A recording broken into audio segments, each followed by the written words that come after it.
Hey, it's Sparky, Fifer, 1250 AM, The Fan, beautiful Milwaukee, Wisconsin. Our guy Nathan Marzion there. Follow him on Twitter at Nathan Marzion. You can follow me at Sparky Radio. The Pacers beat the Milwaukee Bucks 126-124. A wasted evening for Giannis tonight. 54 points, 12 rebounds for Giannis, and it doesn't mean a damn thing.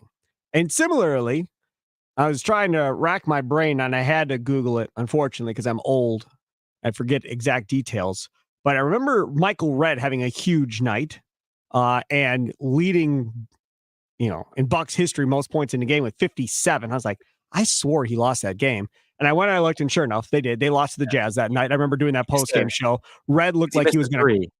You remember that? 3 at the end. Yeah, he would have had 60 and he missed I don't remember the game live, but I've watched the game and he missed a 3 where he would have had 60 to win the game. But yeah, he looked like he was going to cry after the game. He was so depressed that they lost, and he had 57, and they figured out a way to still lose that basketball game. I literally tweeted out when he got to, I think it was 54. I was like, oh boy, this is going to be a fun post-game show tonight. Talking about Giannis's big game. And that was it. After that, I pretty much jinxed the hell out of it. Let's first talk about the positives, okay? No Damian Lillard, and you still figured out a way to have the lead and have a chance to win this game after an absolute garbage first quarter in this one. Nathan Marzion, your thoughts on what you saw in the first quarter? Yeah, the first quarter was very uninspiring. It felt like they're going to get run out of the gym by this team. We've seen this before. We saw the game last year against the Mavs. That was like in the middle of the season where they got absolutely smoked. It's a younger team that just plays faster and has a high-powered offense. And you're like, they're not going to be able to keep up. Their defense has been struggling. They don't have Dame to keep up. It just felt like, yeah, they're going to lose this game 145 to 115. Like it just was like they're not going to keep up. To my surprise, they came back. They were in this game. They obviously had the lead for a while. But yeah, that first quarter was absolutely ugly. And I'm, again, it's a positive that they were able to keep up with this team. They were able to get back in this game.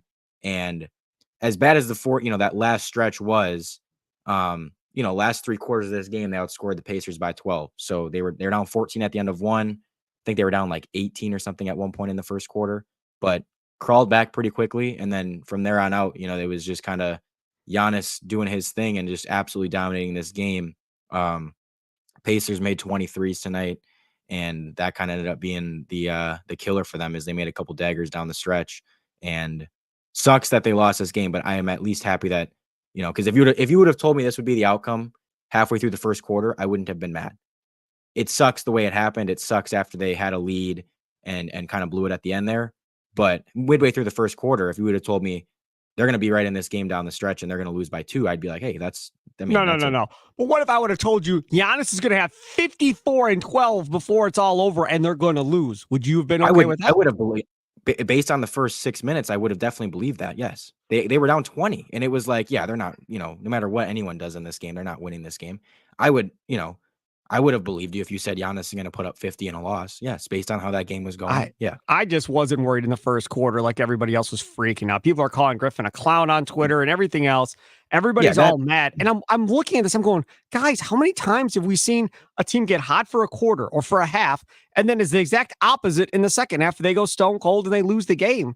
1 quarter doesn't mean anything, especially when it's the first quarter. Now, again, if a team gets hot in the third, and they can carry momentum in the fourth, okay, that's a little bit different, right? But a hot first quarter doesn't necessarily worry me when you have an experienced team like the Bucks that can fight their way back. Now, again, no Damian Lillard, right? So you were without your flamethrower out there tonight for the Bucks, but Giannis came up with a huge performance in this one. Okay, so that's one positive. Giannis, that's one positive. What other positives do you have from tonight's game outside of Giannis? Because I got some negatives, obviously, because that's what I do normally.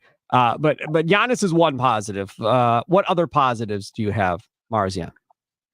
Chris is a big positive, and played well. Of course, people are going to focus on, he missed the last 3 and blah blah blah, and who cares?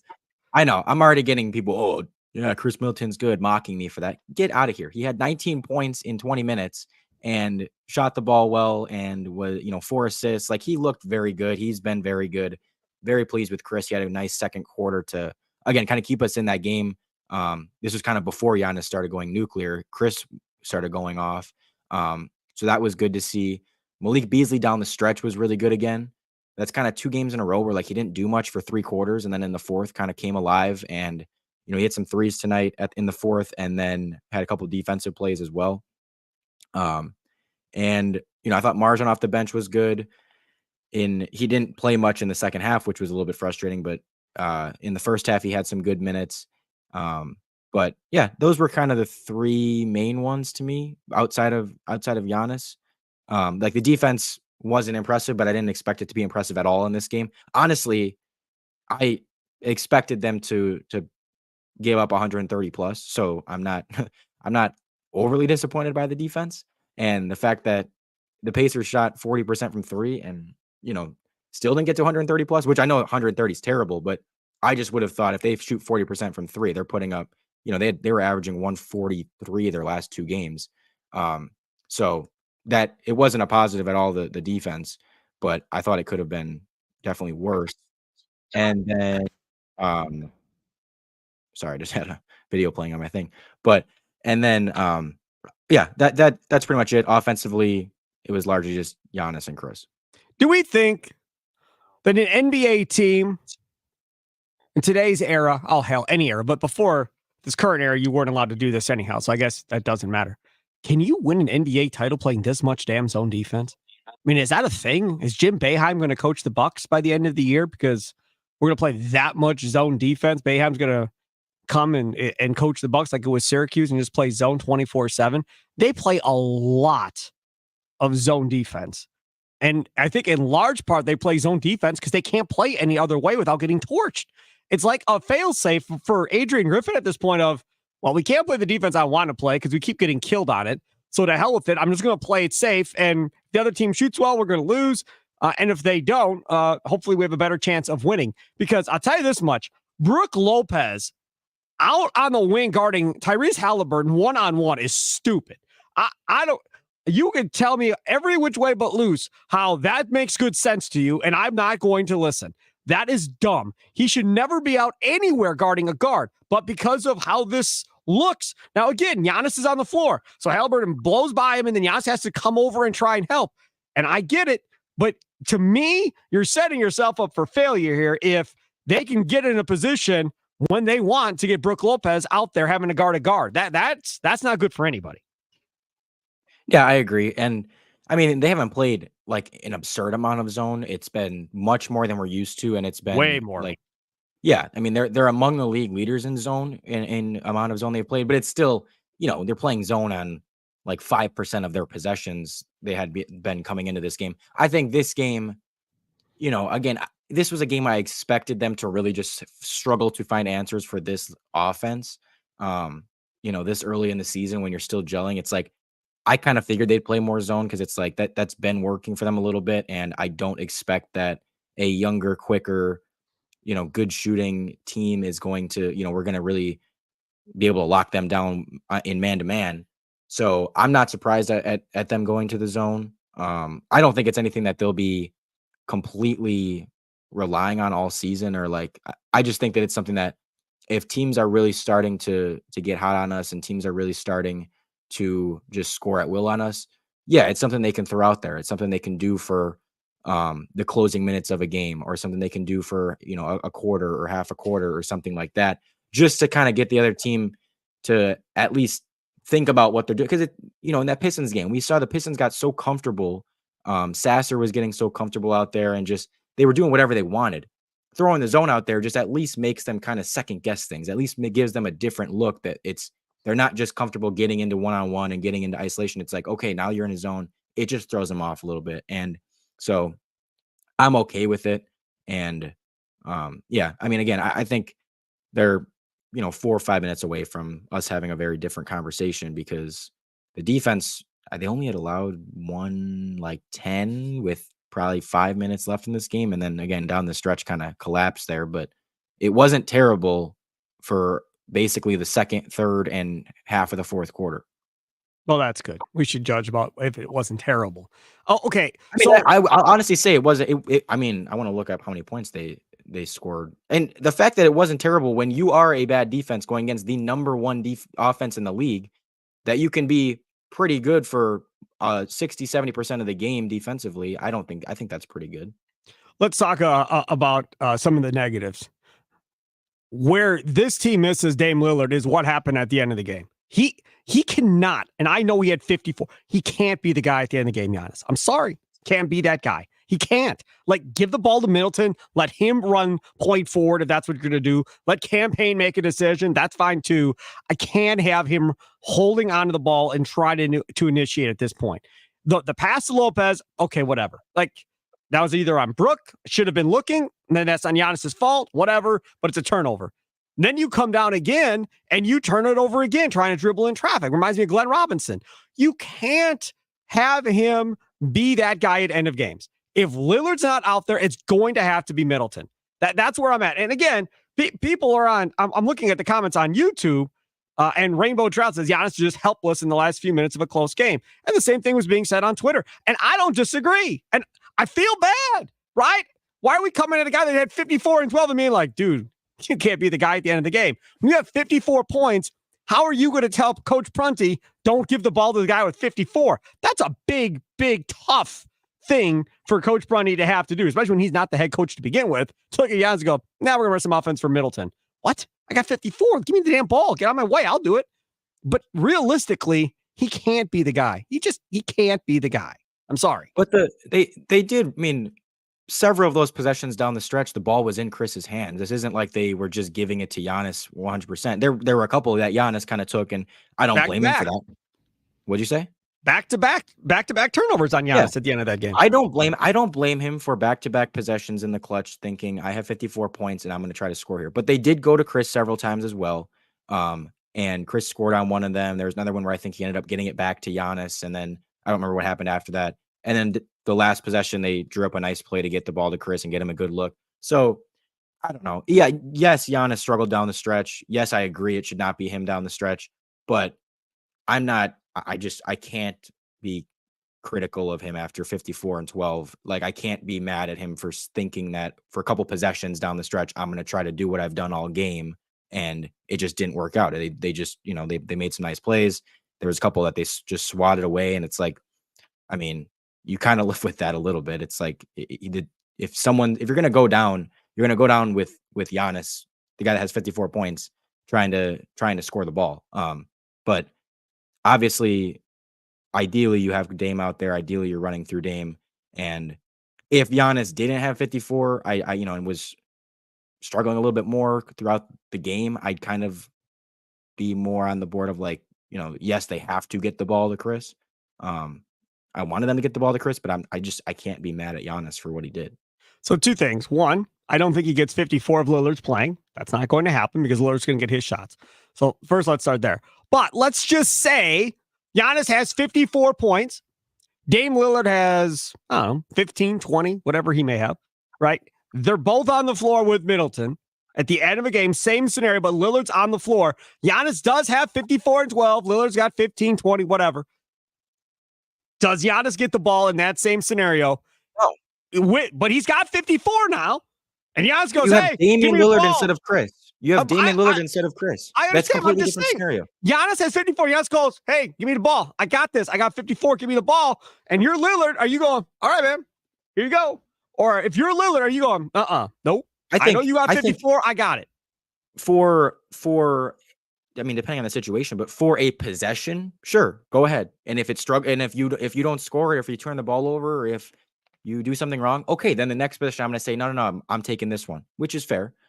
I'm fine giving it to Giannis on one or two possessions late when he has 50-something points and has absolutely dominated the game and has having arguably the best game of his career.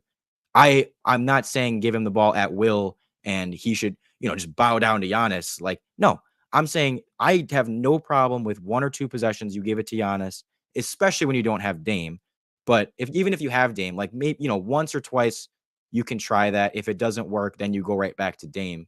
Obviously the default should be Dame in a crazy circumstance like that, where Giannis is just having a game a team has proven that they cannot stop Giannis the entirety of the game. Like, it's easy to say now, like, why were they running through Giannis? But through 3.8 quarters of this game, there was no reason to think that it wasn't going to work again. There was no reason to think that Giannis wasn't going to continue to dominate. He didn't. They made some nice plays late. Giannis struggled late. So we look back on it and say, why was Giannis taking the ball? It should have been in Chris's hands more. That's easy to say in hindsight, but in the moment, I don't think anyone had a problem with him having the ball in his hands when he had 54 points. I think a lot of people probably did, watching and going, "Oh my God, what are we doing?" That's what I was No, saying. I was you had it. going, What are you "What are we like? doing?" You went, what are we doing when Giannis has the Yes. ball with 54 points? That's Absolutely. crazy. I wanted the ball in Middleton's hands. That's where I wanted it every time. In the last couple minutes of the game, I didn't have Middleton. Now, if Giannis is going to the hoop or going to throw an alley-oop or something, okay, fine. But Giannis dribbling the basketball over there on the wing or whatever and deciding he's going to try and go at it. Listen, there's a couple things here. One, if I don't understand Carlisle not blitzing the hell out of Giannis the majority of the game. The one time there in the fourth quarter, Lisa Byington, this was classic. Byington goes, they're double teaming Giannis, but that hasn't worked tonight. And then he turns it over and off go the Pacers back the other way after he turns it over. Like when they finally started to come at him a little bit, that's when things unraveled a little bit for him. Yes, and after that happened is when I would say, okay, now you can get the ball out of his hands, get it to Chris. But I'm talking about those first couple possessions where Giannis has dominated the entire game. I did not have a problem with Giannis posting up and saying, I'm going to do what I've done all game and try to get by this guy and try to get to the paint and finish and probably get an and one and do all that stuff. Now, again, after it doesn't work once or twice, then yes, I would say, okay, now they've proven they're kind of stopping it. Now go to Chris more. And I'm not saying you can't go to Chris to begin with. I'm just saying I don't have a problem those first couple possessions where he did end up turning it over going to Giannis, because up until that point, they had not shown they could stop it. Right. I hear what you're saying. Doug comments on the Odyssey Sports YouTube page. There's no way Giannis should have handled the ball that much in the final minutes. I would have been more comfortable with Payne or Middleton. Let them feed him in the post, not bringing it up, says Doug. Do you think in situations where you don't have Lillard, Nathan Marzion, you can follow him at Nathan Marzion on Twitter. You can follow me at Sparky Radio. It is the Great and Growing Podcast. Download on your Odyssey app, wherever you download your favorite podcast at. And we stream our post games on the Odyssey Sports YouTube page, and most of our podcasts are streamed there as well. Normally, we record them on Monday and Thursday nights, and they're loaded on Tuesday and Friday mornings. If you're new to the podcast, do you think, Nathan Marzion, in games like this, where there is no Lillard, that they should run more offense with him essentially playing like a big, having a guy behind him, calling for the ball in the block, and letting him operate that way versus dribbling the ball on the wing and asking him to go running at the basket? Ideally, yes. That's always how we've wanted him to play more, and we've wanted them to kind of use him off ball and let other guys be, the ball handlers. But again, this had worked the entire game. This was something that he was just destroying them all game. Like they had no answer for it. I can't look back on it in hindsight and say, why did Giannis try to do the thing that had worked 50 times before this? Why did he try to do that again in the clutch? Like, just because it didn't work doesn't mean it all of a sudden was this terrible, terrible decision. Now, in a vacuum, yes. Like in a vacuum, you look at that possession, you're like, yes, the ideal thing is probably to get the ball in Chris's hands, have Giannis set a screen. Like that is probably better. But again, I just cannot blame him or them for just saying, hey, let's do what we've done that's gotten us to this point and kept it, given us the lead throughout this game, is just give the ball to Giannis and let him destroy whoever's guarding him. Because I think there'd also be complaints if it went the other way. And let's say they got the ball out of Giannis's hands and Chris struggled down the stretch. People would say, why didn't you give it to the guy with 54 points? Why didn't you give it to Giannis more? Why didn't Giannis have the ball in his hands? People would say it both ways. It didn't end well, and so naturally people are going to criticize whatever they did. I'm not that critical of it. There's a couple possessions that sure maybe he should have given it up to someone else, but I'm not going to sit here and in hindsight blame everything that they did down the stretch. And like you mentioned earlier, Prunty deserves a lot of credit for that last Middleton, second to last Middleton 3-point shot. I mean, it was a great play call, out of bounds, side out of bounds. He gets a wide open shot. He misses it. It is what it is. He's going to make that sometimes too. And maybe you have a different outcome. So good job by Joe Prunty. Probably won't talk a bunch about Prunty this year, but in this case, it was. Now, the one thing I do want to talk about is what people on Twitter went off on me about, but I want to address it here as well in the Great and Wrong podcast, and that is Adrian Griffin getting kicked out of this game in the third quarter that allowed Joe Prunty to be the guy down the stretch of this game. I said on Twitter, that was dumb. Like, you pick your spots. And I understand that Adrian Griffin said previously, I got to protect Giannis and help him with the refs. I get it. Folks, you could say all you want. That was premeditated. This dude came into this game knowing at some point he was going to get himself bounced for Giannis. And I'm willing to bet you that Joe Prunty and Mutombo and those other guys on that staff knew at some point tonight it was going to happen. They may not have known before the game. They may have found out at halftime. They may have found out right before it happened that he was going to do it, but he was going to do it after last night's game. It was going down tonight. I don't disagree that they should have been calling more fouls with guys hacking Giannis. Like, totally get it. But just calm down a little bit here. Like, if you want to get teched up in the third of a game that you've been battling all night for and you don't need to be giving up free points, you want to get teched up? Okay, fine. Go get your tech. Hey, Giannis, see, I'm protecting you. I got a technical foul. Let's go boom, boom with whatever the hell you said and get booted midway through the third. Like, to me, that was pointless. Like, you could have hung out in that game a little bit longer. And then if you wanted to get kicked out so bad, you could have waited to the fourth when they get on a little bit of a run. Then lose your cool. Stop their momentum and then get the Bucks hopefully fired up and turned around because our coach has our back. But where he picked to do it, to me, was stupid. Like, it was the wrong time. It was completely the wrong time. He could have used both techs in certain spots strategically of how he was going to do it if this was something he was hell-bent on doing. And again, I get it. Protect your superstar. I'm not against it. I'm all for it. I just don't like the way it went down tonight, coming off of him telling everybody that essentially this was coming.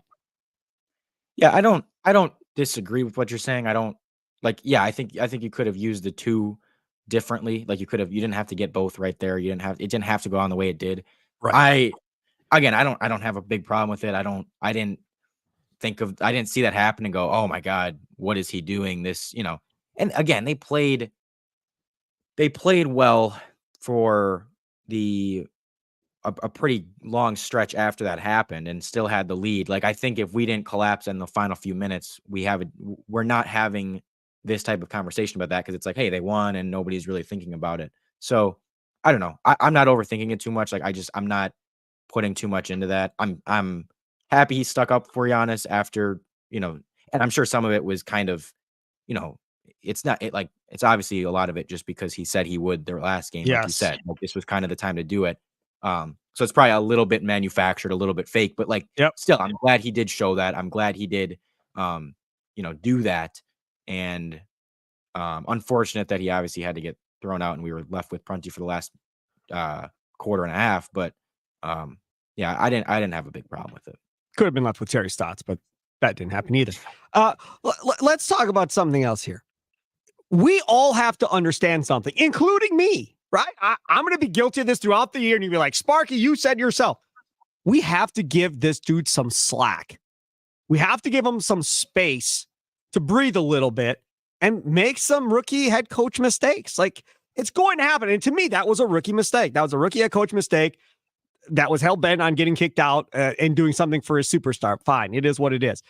But you just hope that, somebody talks to him, whatever, you learn, all right, of how to do it more smartly, and you go. You can protect your superstar by just consistently being on a ref without getting teched. You could consistently help your superstar without getting kicked out in a matter of 4 seconds. Like, there's other ways to protect him. The thing that he has working against him, believe me, don't believe me, don't matter. I know it's true.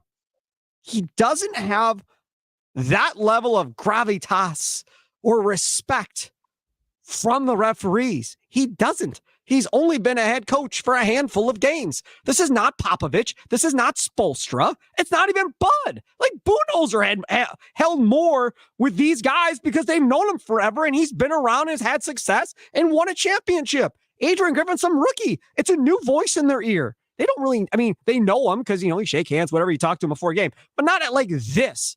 So because of that, it's going to take time for them to listen and for him to catch their ear. It's just going to take time. Now, by the time you get to the postseason and get it to that point, hopefully, if he consistently is chattering the whole time and the Bucks are winning and they've established who they're going to be and how they're going to play, things change and he holds a little bit more weight. But right now, this early, he's just a rookie head coach, regardless if he has Giannis. And that's just kind of how this league works, Nathan.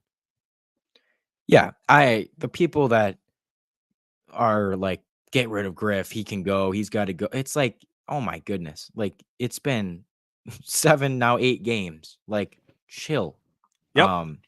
At the very least, give him until like January. Even January is like, you're giving him 2 months to like impress you. And at least then you have some sample size, something to go off of. But it's like 8 games with a revamped roster with like, I mean, I'm not surprised by it because I know how Twitter is and I know how people are and just they want results immediately. And we get Dame and everyone's excited and it's supposed to be amazing right away and everything's supposed to be perfect and they're supposed to win every game by 20. And it's like, chill. Like, it is November 9th.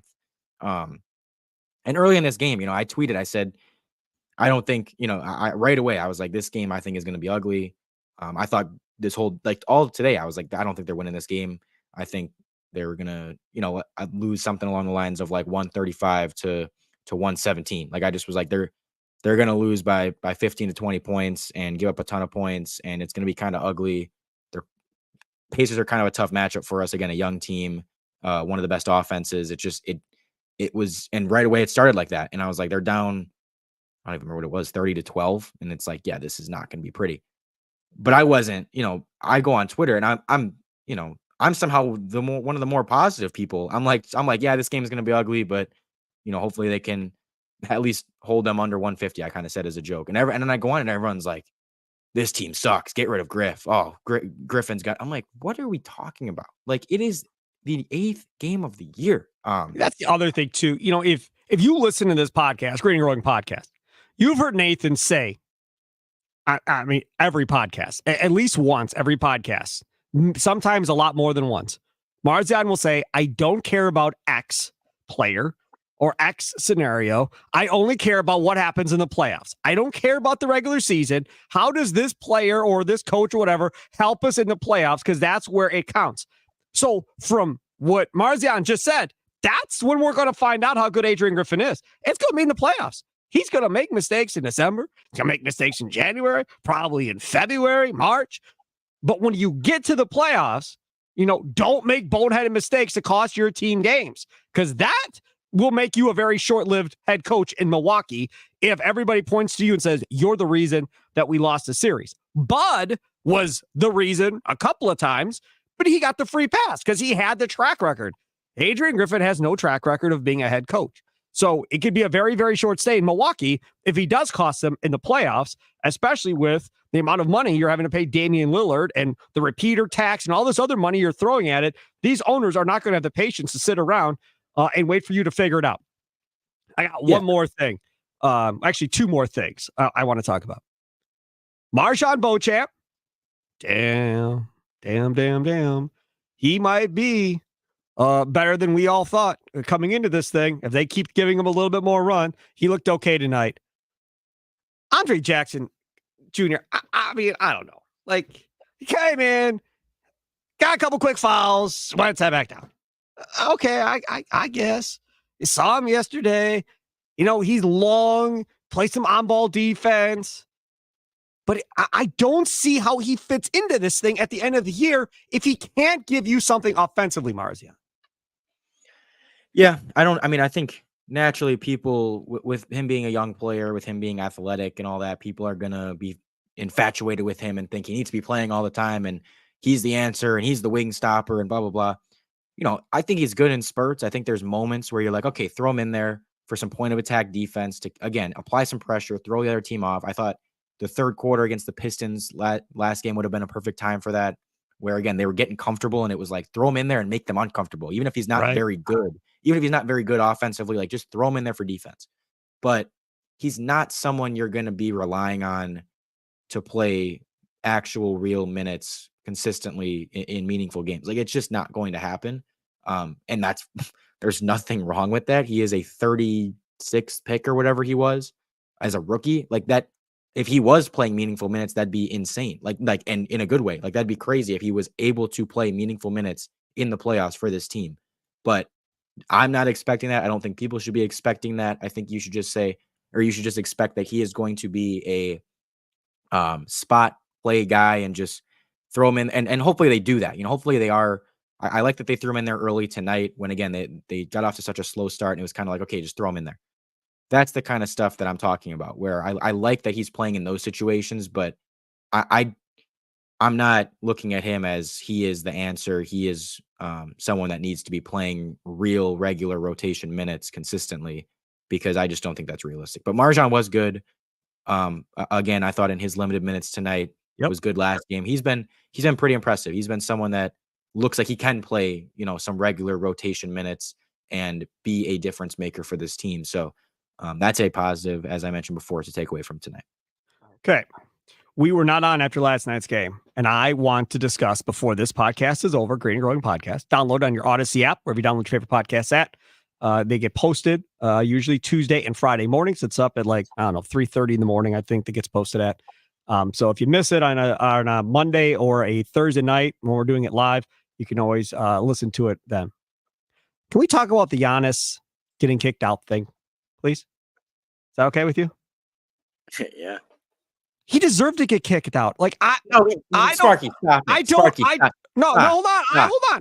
on. We are going to lose all of our audience here. Let me explain something to you. 10 people just dropped, 20 people, 30. If somebody runs up to you and does what he did, if that person gets punched in the face for doing that, who's going to question it? Nobody.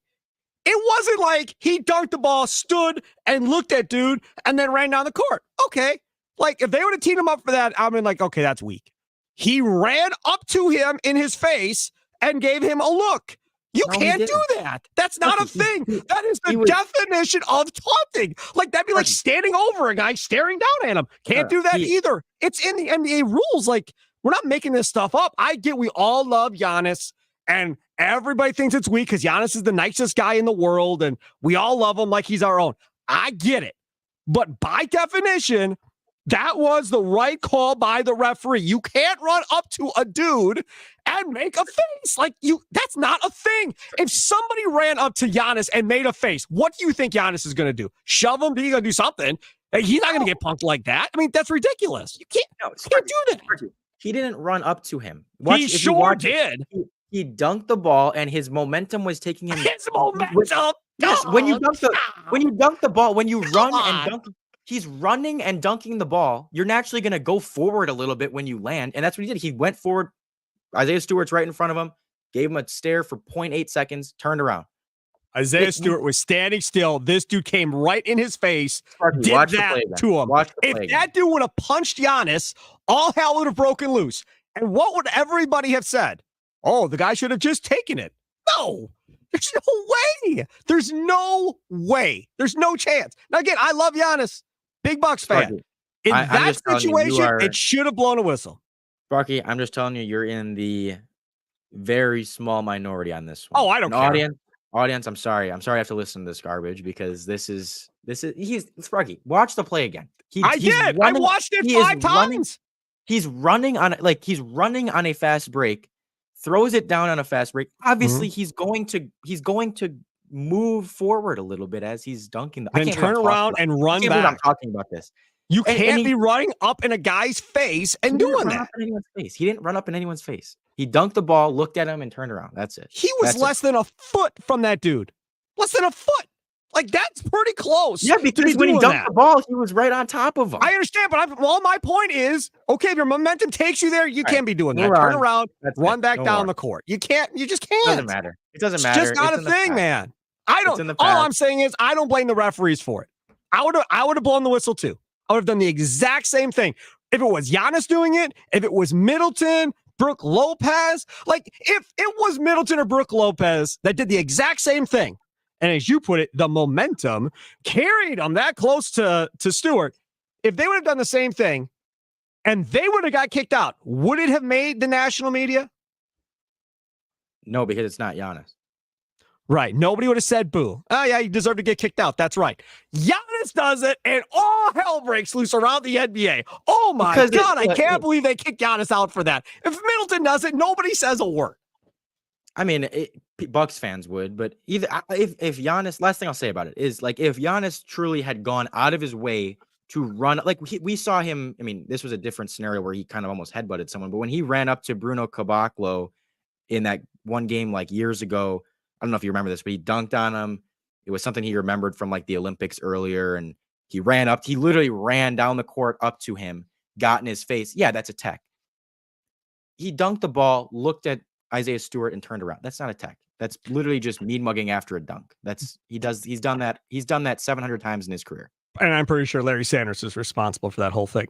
Either way, Dana, I think that's how you say it. I don't know. I'm not wearing my glasses like I should be. It says Giannis got kicked out for the thing the NBA cuts for promotionals.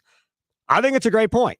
You say you don't want taunting and you want nothing, but as Marzion just said, his mean mug, you see the mean mug when they run commercials promoting and the Bucks are coming up, right? You see that exact thing. And again, by definition, mean mugging would be, I don't know if it's taunting if they're running away from everybody, but it's definitely essentially showing up the opposition, and the NBA does promote it. That's a great point. Like, I got nothing. Will you agree? Yeah. But, well, that's why I think it's dumb is like, this is stuff that Giannis has done several times and that gets your league publicity. Why are you throwing him out for doing it? It was ridiculous to me. And I mean, the fact that it wasn't a run out of it. And the other thing is, if he had stared at him for 3-4 seconds, then that becomes taunting. That's when that becomes taunting to me. Dunking and looking at a guy for a second and turning around is not taunting. That's not taunting at all. Like that's just a reaction to what you just did. You look at you look at the guy that's right in front of you just dunked on, give him a little glare and turn around. That's not taunting. That's basketball. That's being competitive. One last thing for you. Two things, actually. Same thing, though. Not related to anybody on the Bucks roster, but related to the fans in the stands at Fifer Forum, Marzion. Two-part question. Do you think Cubs manager Craig Counsell will attend another Bucks game? And B, if he does, what do you think will occur? He won't, I don't think. And I bet you money he does. They would tear him apart, man. That would be. I don't think they'd show him on the big screen.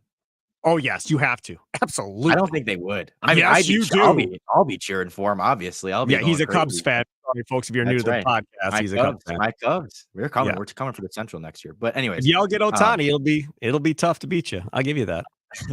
No, I don't. I don't think they would show him on the screen. I think they'd be like, let's not get this guy destroyed here. Like, I don't know. They better show him on the damn screen. Even if they don't, people will be like taking video of him walking in and putting it on social media. Everybody in that place will know what seat he's sitting in by the time that game gets done. I bet you Counsell goes to a game. You watch. He'll go to a. Yep. I bet you money he'll show up at a game at some point here. If you read his quotes, he plans on still living in Whitefish Bay. I don't understand that either. I think that's a mistake. I've said it before. He's in a grocery store, just boo him. Like if he's getting apples, boo. Just boo him. And boo him everywhere you see him. Do not swear at him. Do not say anything bad about him or his family personally. None of that. They can't kick you out of a grocery store for booing the man. Boo. Potatoes suck. Whatever, right? But do not do anything other than boo him. If you see him in a bank standing in line to cash his huge paycheck, boo, Cubs suck. Everywhere we see him, we boo him. That's what I say. The people that are just joining this live are probably like, what are they talking about right now? They have no idea. Like, who are we booing? We're booing Craig Counsell, the Cubs manager, if he goes anywhere out in public in southeastern Wisconsin or anywhere else. I'm telling you. I'm serious. I'm not even joking. Quick Bucks question before we go. Just give me your brief answer. What's your grade for the Bucks in the last week, including this game? You know, you taking into account they won the Knicks game, they won the Nets game, they won the Pistons game, and then this. I I'm not a fan of the Adrian Griffin line of, well, it's impressive. We figured out a way to win. That's cool. But you need to figure out a way to blow people out so you don't have to be playing guys 35 minutes a night. That, to me, that's going to be the biggest thing this year. If you're in a close game every night and Giannis is playing more minutes than he's ever played in his career, that's going to be an issue by the time you get to the playoffs with as many minutes as these guys are going to have to play because you can't figure out how to run away on teams. I don't know. I would say B minus, C plus, something in that area. I can't give them anything higher than that. Their defense sucks. Like, how do I get? I can't get to a B plus or an A minus, even if you win, because your defense is so atrocious. Yeah, I was gonna say B minus. You know, I like that they're, and I'm taking the kind of learning curve into account. Like I'm not judging them on what I would judge them for in the playoffs or in late in the season, but this early in the season, I don't know. I like that they've started to get the ball in Dame's hands more. I like that. I love the stuff they've been doing down the stretch. They've been so good in close games, and Dame's been impressive just getting to the line and getting his points, even with how terribly he shot the ball from outside. Like he's still just been scoring really well, which kind of shows you the floor he has offensively. And then this game, you know, again, I was on my way to thinking this was going to be a complete dud game that was just, you want to completely forget about it. And very frustrating loss, no doubt. But the fact that they were able to keep this thing, you know, be in this game, really have a good chance to win this game, I thought was impressive. And just Giannis being as dominant as he was. And this doesn't feel quite as bitter of a loss to me because of the fact that we literally kind of were on the other side of this for the last 3 games almost, where it could have gone either way. Down the stretch, we made the plays, Dame made the plays to get us wins in the last 3 games. And then this one, you know, the Pacers made some plays and we didn't. So that kind of helps it too, of like, okay, we've won the last 3 close games. At some point we were going to lose a close game, and this happened to be that game. So I'm not, you know, again, I'm not panicking. I'm not freaking out about anything yet. But as you said, still plenty to improve on. They're not even close to where I think they'll be at the end of the year. He is Nathan Marzion. Follow him on Twitter, Nathan Marzion. Follow me at Sparky Radio. And of course, as I said before, these podcasts get posted Tuesday and Friday mornings. You can always tweet to either one of us about anything you hear on the podcast on your Odyssey app, or if you download your favorite podcast app. And of course, you can also watch these on the Odyssey Sports YouTube channel as well. Enjoy the rest of your day. Really appreciate you following along with us, and we'll talk to you again next week. Go Bucks!